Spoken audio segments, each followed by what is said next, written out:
കേരളത്തിലെ സംഗീത ലോകത്ത് തന്റേതായ ഇടം കണ്ടെത്തിയ റാപ്പർ വേടൻ തന്റെ കൃത്യമായ രാഷ്ട്രീയ നിലപാടുകൾ തുറന്നു പറഞ്ഞതുകൊണ്ട് വലിയൊരു ആരാധന വൃത്തം തന്നെ അദ്ദേഹത്തിനുണ്ട്.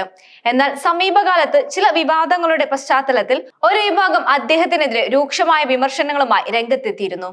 പ്രധാനമായും സംഘപരിവാർ അനുകൂലികളിൽ നിന്നാണ് വേടന് വിമർശനം നേരിടേണ്ടി വന്നത്.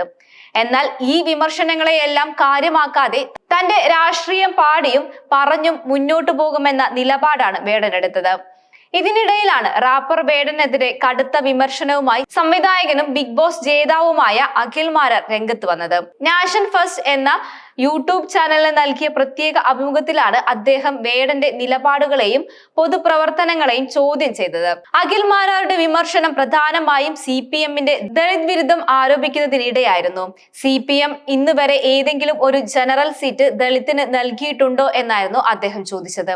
ജനറൽ സീറ്റിൽ മത്സരിപ്പിക്കുമ്പോഴെല്ലാം അവർ ഊന്നിയത് എന്തിനായിരുന്നു? അവർ ഉന്നം വെച്ചത് എന്തായിരുന്നു എന്നാണ് അദ്ദേഹം ചോദിച്ചത്.